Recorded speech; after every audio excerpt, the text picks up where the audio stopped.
Alors aujourd'hui, je vais faire un gros trou dans le toit. Mamma mia. De 50 par 70 cm. Pour poser le lanterneau panoramique. Enfin panoramique. Oui, c'est quand même un grand lanterneau. Hein. C'est pour pouvoir regarder les étoiles et le ciel quand on est allongé dans le lit.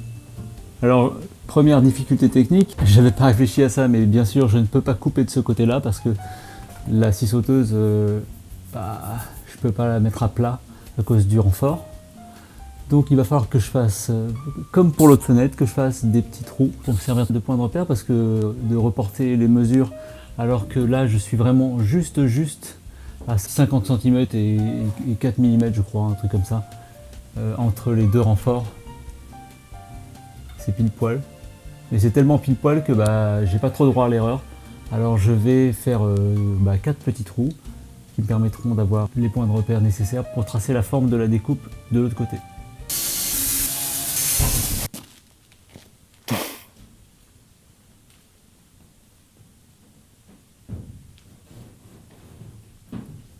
Après avoir reporté le tracé, je dois encore faire 4 trous un peu plus gros et les agrandir pour pouvoir laisser passer la lame de scie.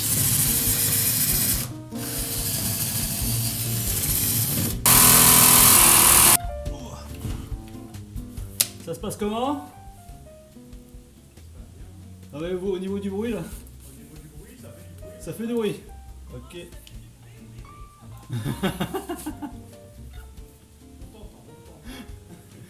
Ok, je continue. Plus ça va, plus je suis satisfait de faire des trous. C'est grave, docteur.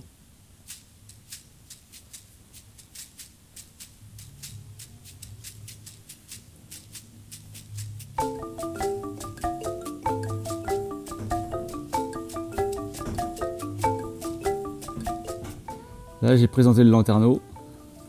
Et en fait, bon, je m'attendais bien à ce que le toit soit ondulé, bien sûr, mais le problème, c'est qu'il est pas droit. J'avais pris en considération la forme bombée, calculé que ça faisait à peu près 8 mm. Le problème, c'est que j'avais oublié que le toit, eh bien, il est bombé aussi. Donc du coup, eh ben, ouais. Donc là, je me retrouve avec un écart gigantesque. Alors, je sais pas si je dois couper la tôle ou mettre des tasseaux pour combler. Je sais pas. Bon, finalement, après m'être cassé la tête et m'être renseigné aussi pour savoir s'il n'existait pas carrément des adaptateurs tout faits pour ce genre de situation, eh ben, il n'en existe pas. Donc du coup, tout le monde se démerde. Et moi, je vais faire pareil. Et il y en a beaucoup qui utilisent le système des cales en bois, tout simplement. Et après, on bourre de colle. Il y en a même carrément qui font ça sans cale en bois. Notamment, j'ai appelé un magasin d'accessoires de camping-car qui carrément, eux, posent ça comme ça. Ils mettent un max de colle sur ce genre de truc. Mais là, franchement, je ne me vois pas faire ça. Je trouve que ça fait trop de... Voilà, sans la cale en bois, ça fait vraiment énorme. Il y a 2 cm, presque 1,5 cm. Donc ce que je vais faire, c'est que je vais mettre des cales en bois comme ça, dans les creux ici aussi. Et puis on va coller tout ça au Sikaflex 552 AT, parce qu'il est super costaud et qu'il est bien polyvalent. Et en tout, il faut que je prépare aussi le contre-cadre. Oui, donc je pense que c'est quand même mieux de faire le contre-cadre d'abord, de l'ajuster avec le lanterneau en place, de poser des serre-joints, et puis tant pis, je pense que je pourrais pas le poser avant demain, sauf si la colle sèche super vite.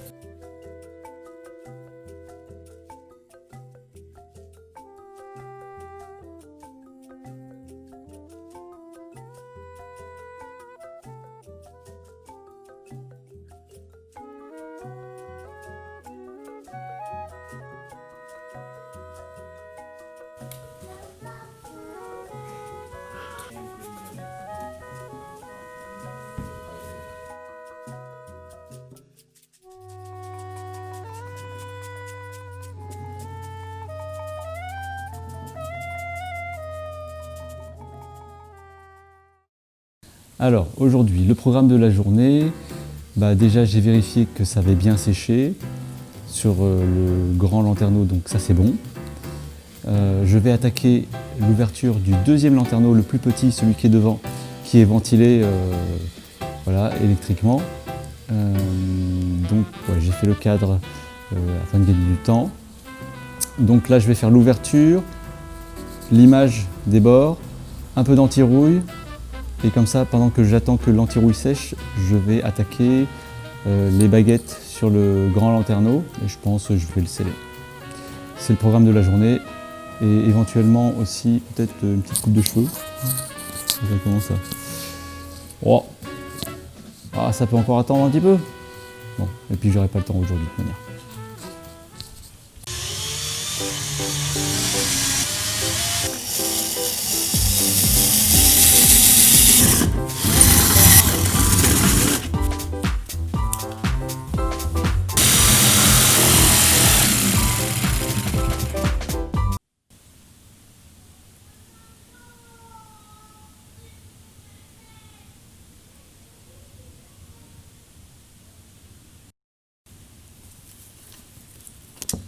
Bon, plus de peur que de mal. J'ai rempli un lavabo d'eau et j'ai ouvert les yeux dedans pour retirer la petite poussière en métal. Je suis un peu flippé là. Donc c'est important de se protéger.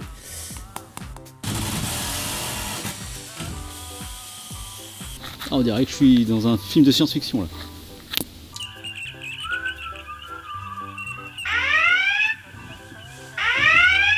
Mais qu'est-ce que c'est que ça? Avis à tout l'équipage, capitaine à l'appareil. Préparez-vous à atterrir. Il y a un rigolo qui se fait passer pour un des nôtres. Faut qu'on aille voir ça d'un peu plus près. Complètement à la masse, c'était rien. Hein.